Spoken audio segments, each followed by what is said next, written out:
ஆளுநருக்கு எந்த தகுதியுமே கிடையாது, நீ கணக்கை காட்டிட்டு தான் உள்ள வரணும்னு. டிவிகே பெரும்பான்மையா வெற்றி பெற்றிருக்கு. டிவிகே 108 இடத்துல வெற்றி பெற்றிருக்கு. நேற்று இடதுசாரி கட்சிகள் கிட்ட எல்லாம் கடிதம் அனுப்பியிருக்காங்க எல்லாரும் சேருங்கன்னு.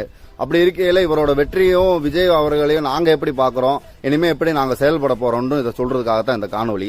விஜய் அவர்களுக்கு முதல்ல வாழ்த்துக்கள். இன்னொன்னு, எங்களுக்கு தேவை என்னன்னா மாநிலங்கள்ல நிறைய கட்சிகள் வரணும், மக்களுக்கு வேலை செய்யறதுக்கு நிறைய கட்சிகள் வரணும். அப்பதான் உங்களுக்குள்ள ஒண்ணு சண்டை போட்டாலும் மக்களுக்கு ஒண்ணு செய்வீங்க. ஒருத்தர் 1000 ரூபாய் தரேனுவா, 2000 ரூபாய் தரேனுவா, 3000 ரூபாய் தரேனுவா, சைக்கிள் தரேனுவா, நகை தரேனுவா, மக்களுக்கு நல்லதுதான். ஏன்னா பெரும் முதலாளிகளா 6 லட்சம் கோடி 8 லட்சம் கோடின்னு வெறும் தள்ளுபடி பண்ணிட்டு இருக்க காலத்தை மக்களுக்கு கொடுத்துட்டு போறான். இதுல என்ன விஷயம் இருக்கு? அதுல ஒன்றும் தப்பு இல்ல. மாநில கட்சிகள் உருவாகிறது நல்லது. இதுவரைக்கும் விஜய் செயல்பட்டது நல்லதா தான் இருக்கு.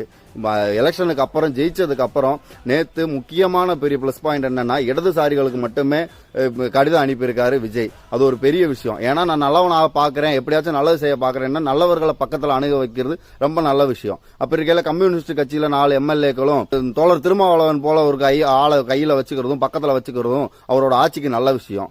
எங்களை மாதிரி ஆளுகளுக்கு அவங்க எல்லாருமே பிஜேபி எதிர்க்கிறவங்க. அப்படி இருக்கையில அவங்கள மாதிரி ஆளு இருக்கையில இந்த கட்சிக்குள்ள பிஜேபி வராது, அவங்களோட ஐடியாலஜி உள்ள வராது. நம் மக்களுக்கு நம்மளை பிள்ளைகளை எப்படி கல்விப்படுத்தணும், அடுத்த வேலை வாய்ப்பு எப்படி இருக்கும், நம்மளை எப்படி மேம்படுத்தணும் தான் இவங்க யோசிப்பாங்களே தவிர கோயில் கட்டணும், கோயிலை இடிக்கணும், அவன் இப்படி இவன் இப்படின்னு சொல்ல மாட்டாங்க. அப்படி இருக்கையில இது ஒரு நன்மையா தான் பாக்குறோம்.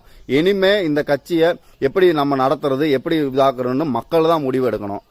உதாரணத்துக்கு நேற்று ஒருத்தன் போஸ்கோல ஏதோ பிரச்சனை பண்ணி அரெஸ்ட் பண்ணிருக்காங்க, அருவாள் எடுத்து கேட்க வெட்டிருக்கான்னு தாவேக்கால இருந்து நிறைய பேர் பிரச்சனை வருது. இதெல்லாம் அந்த கட்சிகளுக்கு சுட்டி காட்டி நம்ம தான் அதை எடுத்து காட்டி திருத்தி மாத்தணுமே தவிர வேற யாரும் மாத்த போறதில்லை. இல்லைன்னா அந்த கட்சி மலிமட்டியா தான் போகும். தாவேக்கால இருந்து நிறைய பேர் எதிர்ப்பு தெரிவிச்சிருக்காங்க. அது ஒரு பெரிய நல்ல விஷயம். இப்படித்தான் ஒரு கட்சியை மேம்படுத்தணும். மக்கள் செலக்ட் பண்ணிருக்காங்க, ஒரு குழந்தைய பெத்து எடுத்திருக்காங்க. அந்த குழந்தை நல்லவனாகணுமா கெட்டவனமாகணுமான்னு மக்கள் தான் முடிவு எடுக்கணும்.